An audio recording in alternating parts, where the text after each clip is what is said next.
Hey, what's going on, guys? Welcome to a brand new video on the channel. About a year and a half ago, back in May of 2019, I made a video explaining how the CRA scam worked. And at that time, it was dying. It was a scam that was dying, much like the IRS scam. Well, lo and behold, the SSA scam started popping up, which is a Social Security Administration scam. And lately, the Service Canada scam has started popping up here again in Canada. Now, it's been pretty hard to actually bait these guys because they've been spoofing real people's phone numbers every time that they call. Unlike the SSA where they have an actual number assigned. Well, now the Service Canada scammers are back, and this time they're doing it like the SSA. They're assigning a phone number so that it is possible to call them back. Now, the first 5 minutes of the video are purely audio. You'll hear my kids because I was trying to give them snacks and whatnot. So it took me about 5 minutes before I got in front of the computer, and then the rest, you'll see my ugly mug. I'm going to go through and explain how the Service Canada scam works for those of you that may not be too familiar with it. Let's do this. Why you have done such a thing? Calling Service Canada.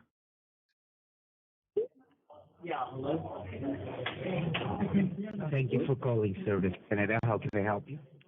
Yeah, hi. I'm just returning a call. I had missed a call from this number about an hour ago or so. Okay, and what was the phone call regarding about, sir? It said there was some kind of problem with my SIN. All right. Can you verify me your first and your last name so that I can pull out your file here? Okay, so here's the first lie. They say they have to verify your information. In order to verify your information, it means they had to have had your information to know whether you're telling the truth or not, which they don't. So that's number one. My first name and last name? Yes. Yeah, it's Jamie. Jamie? Yeah, What's Janie. Okay, and what's your postal code? It's L52. I'm having a very hard time understanding. Can you slow that down? Sure, it's Lima 5 Tango. Okay, and can I have the last 3 digits of your social insurance number? Some scammers will ask you to provide your full SIN number, and some scammers may just ask for the last 3. The last scammer before this guy at the same number asked me for the full number, and this guy just asked me for the last 3. Don't ever give your SIN number over the phone to anyone. Yeah, it's 536 5? 536. All right.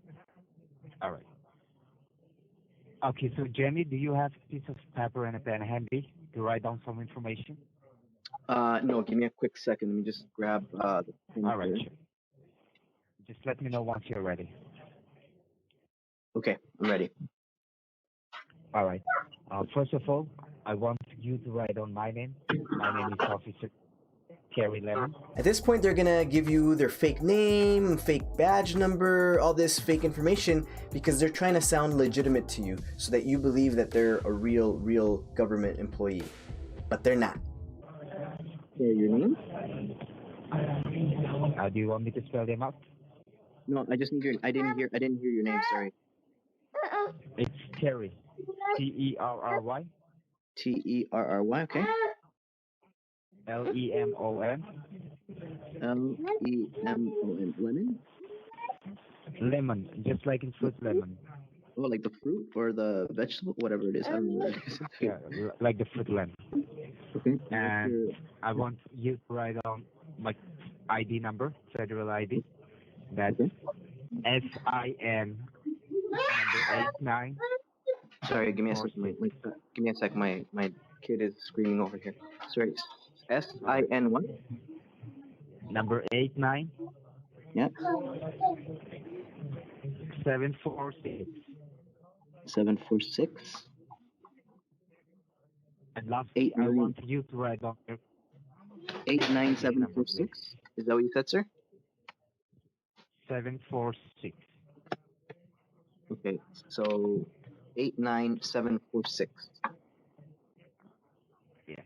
And please write down your case ID number. Your case ID number. Yep. It starts with letter C. C as in Charlie. Yep. V as in Victor. Yep. number 5017. Sorry. CV50 what? 17. 5017? That's right. And Jenny, can you go somewhere quiet because I'm Yeah, give having me a a very second. hard time hearing you. Yeah, I'm sorry. Just All my right. kids just wants a snack. Give me a quick second. Let me just grab something for her real quick. Hello. All right. You still there? Sorry, I just need to know where if I need to write more stuff down. Oh, there it is. Jamie, are we still connected? Can you hear me? Yeah, we're still here. Give me a sec. I just had to get my pen and paper. Do I have to write more stuff down? No, you're done. All right. All right. So, Yes, Mr. Lemon, go ahead. Now this is where the scare tactics begin because they're going to tell you that your social insurance number is being suspended. They're going to tell you there's all these fraudulent charges against you. They're going to tell you your identity's been stolen. But none of that is true. This is just what they do in order to scare people into giving out their information, into believing that these people are legit when in fact, again, they are not. So actually, this call is to inform you that we just got an order from the federal authorities to suspend your social insurance number because someone has got access into your personal information for some fraudulent activities. Are you aware about the situation or not? That there's fraudulent activities? That's right. So are you aware about it or not? No, I'm not. Like, what kind of fraudulent activities are you talking about? So did you receive any call from our CMP this morning about your case here? No. All right. So I will be explaining you each and everything about what exactly happened to your social insurance number here. But first, let me inform you that the line on which we are talking right now, it's been recorded and it's being monitored. So I want you to be completely honest from your side. Okay?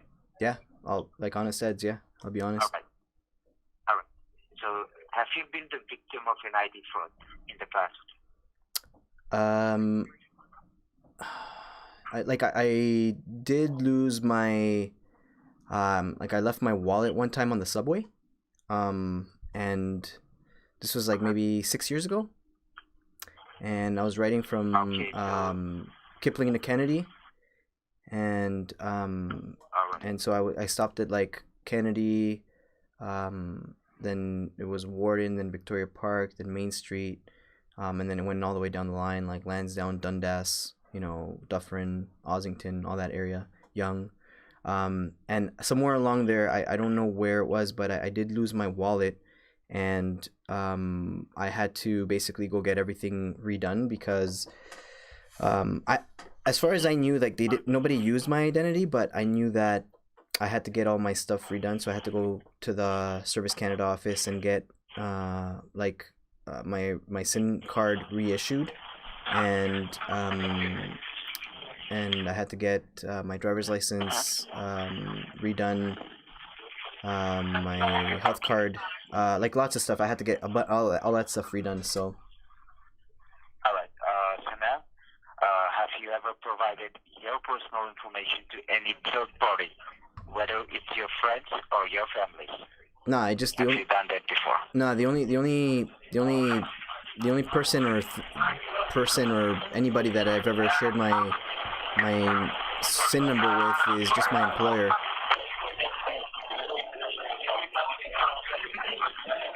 Just my employer. Remember, there is no investigation. None. No investigation. Nothing at all. There's no investigation. None. Hello?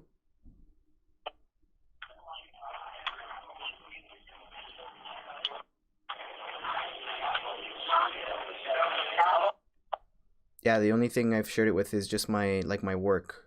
Because I need to in order to work, right? Like I have to give them my SIN number. Okay. So Jamie, have you been to the state of Nunavut? Have you been there before? The state of Nunavut? Right.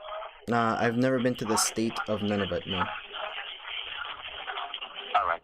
So It's really far. the investigation started. The investigation started when we found a dumped car on the south border of Nunavut. The make and make model of the vehicle was a 2016 Kia Soul. Now, if you're familiar with the Social Security Administration scam, oh my gosh, they retired the Toyota Corolla. It's now a Kia Soul. Unbelievable. In Canada, it's a Kia Soul.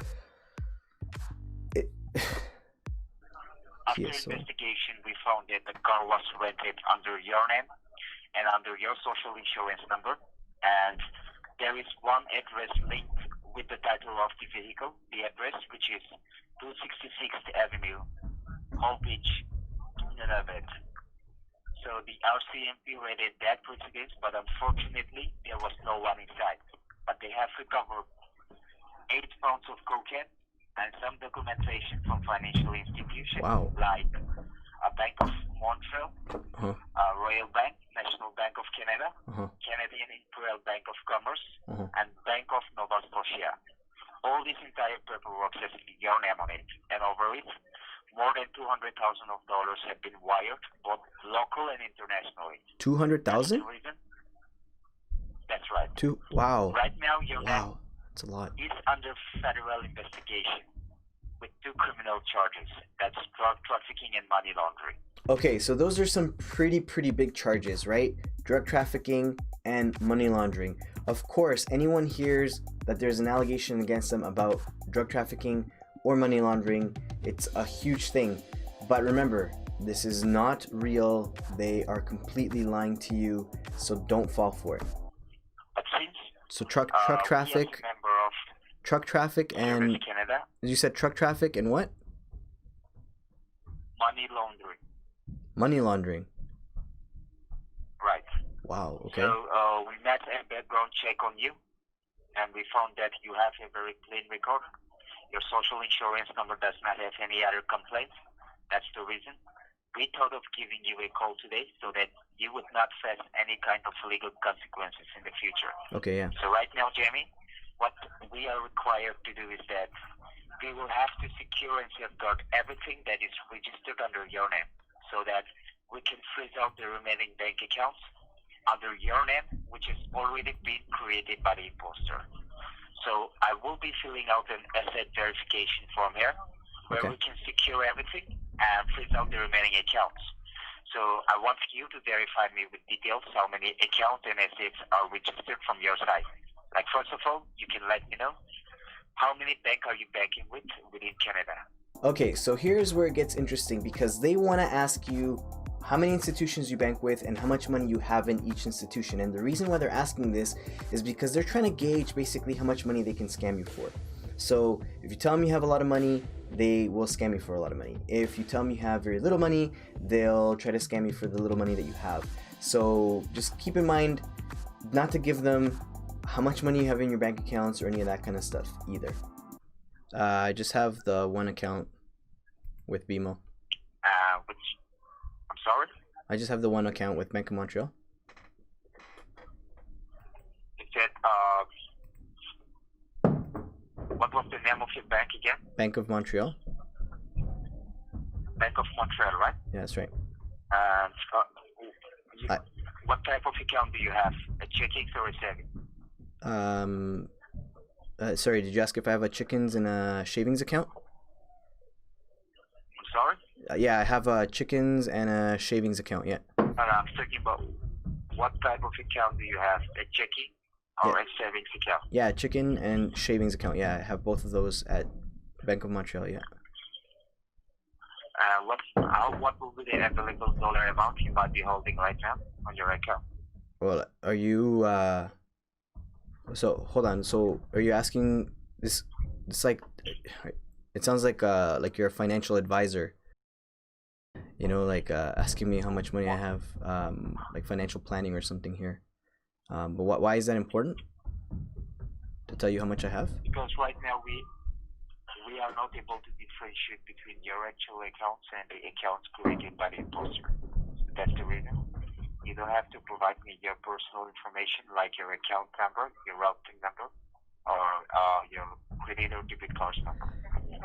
Just verify me the name of the bank you're banking with, type of your accounts, and the value of it. Yeah, like between the two, What's the available? between the checking and the savings account, I have, I don't know, maybe, I'd say maybe around 50, 60,000, somewhere in there. And apart from Bank of Montreal, are you dealing with any other bank? No, like I have a financial advisor and stuff, but he's at the Bank of Montreal, so like I have my insurance and my investments and all that, my bank box, you know, like my my security box, I have it there. So Jamie, Yes. please write down the direct line number. Okay. So that's 343. Okay. 343-600. So 343-343-600. No, it's just 343-600. Okay. 4405. 4405. Okay. What's that for? That's my direct line number. Okay. I want you to re-verify me that. 343-600-4405. All right. I want you to click a clear picture of your ID. It can be your driver's license or your state ID. And I want you to send me the picture at that number.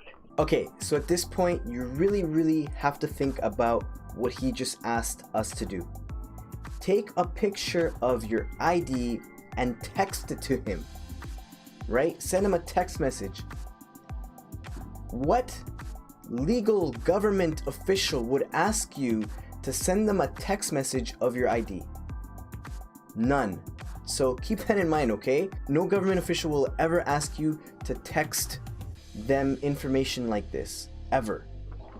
I'm holding the line for you. Do not disconnect the line. Just keep the line open. Once you're done sending it, just let me know. Okay? Well, Time I'll be working on your paperwork. wait, what do you mean by send you my ID? What do you mean by that? Like, is it not, do you have my SIN number, my file there? Is that not enough? Like, you have my address, my postal code? I don't understand why. I am filling out your asset verification form here, so I have to forward that information to the financial department to cross-verify it. We will have to attach that information to your asset form. Do you guys have a fax number? I can fax it to you, because I'm not gonna text it. Texting is not secure. You know what I mean? No, I don't want you to text me. I want you to send a picture of your ID. Right. Maybe your driver's license. Right. So you want me to take a picture of my driver's license and then text message it to you, that number, correct? Right. Right. So I cannot send a text message with my ID. I don't, you know, like there's no, it's not a secure line. It's not a You don't have to worry about that, okay? Because everything is recorded. It will be played inside the courthouse in favor of you or against you. Right. So don't worry about it. You can just send a picture. Once you're done, just let me know. In the meantime, I'll be working on your paperwork here. I mean, I can tell you my number. No.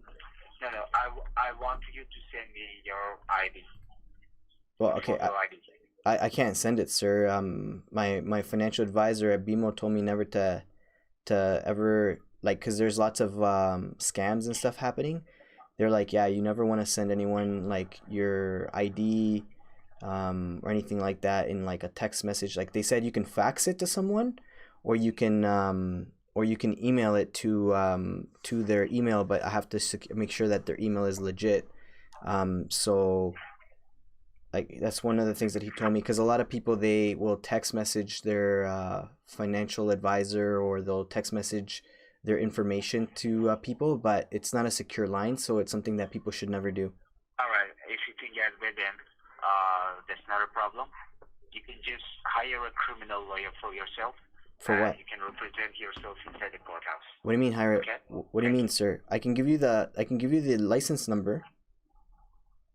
I can give you my number. We don't involve any third party over this recorded line. Yeah, I'm not. Don't entertain any third party. There's no third party being involved. I'm giving you my driver's license number. You want me to text message my? Are you sending me the picture or not? No, yes or no? Sir, I can tell you the number over the phone since you're saying it's a recorded line. No, but if right. I text it to you, that's not something that I feel comfortable doing, because it's not a secure line, sir. Do you understand? I can tell you my driver's license number, if you want. I want you to send me The what? photo of your driver's license or your state ID. That's it. That's I've never heard of this before, sir. When did you guys start doing this? When did you guys start asking for text messages or pictures of driver's licenses? When did you guys start doing that? How about never? Why are you asking a lot of questions? Because just follow the protocols. Sir, these are. We will clear them out from this case. Sir, these are valid questions I have. If I don't feel comfortable doing something, you have to understand, like, I don't feel comfortable doing it. By sending your photo ID, no one is going to rip you off. It's just your photo ID, right? It's not just your photo ID. Photo IDs can be copied and they can be made fake and stuff. So I'm not saying that's with an officer. I understand that, sir. I understand that, sir. How do you speak? But the line is not secure, sir. The line is not secure. You don't have to worry about that, Jenny. Yeah, like if we have walked in. Do you have an walked on it. Do you have a secure email that I can email it to or fax it to? Are you sending the photocopy or not? Sorry, excuse me? Are you sending or not? Yes or no? I don't want to waste your time, or I don't want you to waste my time either. Well, it's not about... Are you sending or not? Sir, it's not about wasting time. It's about figuring out, what's going on with the legal charges that you're saying against my name. Actually, this is exactly what it's about. It's about wasting their time and helping people and educating people understand how these scams work. So this is exactly what needed to happen. So if that's the case, then, do you guys not have copies of my records on there online on your files? Can you not pull up my stuff? By sending your photo ID, it's just you showing your positive intention to the courthouse that it was not you who is behind all this, and it's just a matter of their identity. That's it. Just let me know if you're sending it or not. But like you're trying to run away from the situation. No, sir, I'm not trying to run away from the situation. I'm trying to find out. It's like sir, when you're telling me if I want to cooperate, or if I want to give the government my proof that I'm willing to work, or whatever you just said, like, I have absolutely this. If this line is recorded, I'm on record saying yes, I 100% I'm willing to cooperate with the government. So you have my voice on there saying that I am 100% going to cooperate with the government. But I am forwarding the information to the financial department. Look, we are not going to work according to you. You will have to work according to the protocols given by the government. But sir, I've never had this happen before. I've never heard of this protocol. That's because you have never faced drug trafficking and money laundering. No, I've had other charges, but not those. You're facing this kind of problem, right? Yeah, I've had other charges, but not those. Yes, exactly. That's the reason we need your ID. All right, can you guys just maybe can you send a police officer then over here? I'll feel more comfortable seeing the police here and talking with them and showing them my ID here. So, do you have my address? If you want, once we disconnect this line, my system will take it as a flat refusal from your side, and we will have to forward all the information to your local authorities. Yeah, so within 30 to 35 minutes, you will be arrested. No, you won't. You will not be arrested. They're not going to send anyone to your house to come and arrest you. That is a lie, and it's a scare tactic that they use to try to convince you that it is a legit government call. It is not. Please do not fall for it. The real government is not going to threaten to arrest you like this dude is doing right now. They're not gonna do that. And you will be in custody for the next 24 hours. And tomorrow, you will have to hire a criminal lawyer for yourself to fight for your case, for yourself. Well, like I already have a lawyer, so I mean. Is it a criminal lawyer? Well, I have a civil and a criminal lawyer. He does both. Okay, so he plays both sides. Jeremy, yes. If you don't want to work according to the government, that's up to you. No, I'm not forcing you. I will walk however I want to walk. But what I'm saying to you is, I'm trying to let you know that you can send a police officer over here to verify. Is it hard for you to send a photocopy of your ID? Is it so hard? I can fax it to you. Just give me a fax number. I'll fax it to you. Jeremy. What's the fax number? We do not work according to you. The government does not work according to you. Okay. Well, they are not going to work according to you. Okay. You will have to follow. Do you have any protocols given by the government? Okay. Do you have a government? Do you have a government email that I can send it to you? The only way you can send your photocopy is through text message. No, I don't. And if you don't want that, yeah, I don't want that. If you don't feel comfortable, you can disconnect the line. I don't want to do that. Yeah, I don't want to do that. All right. All right. So are you sending a police officer over here then, or what? Yes, I'm sending the cops over there. Okay, and then when they come here, do I just show them my ID here, and then that's it? So what's their end game?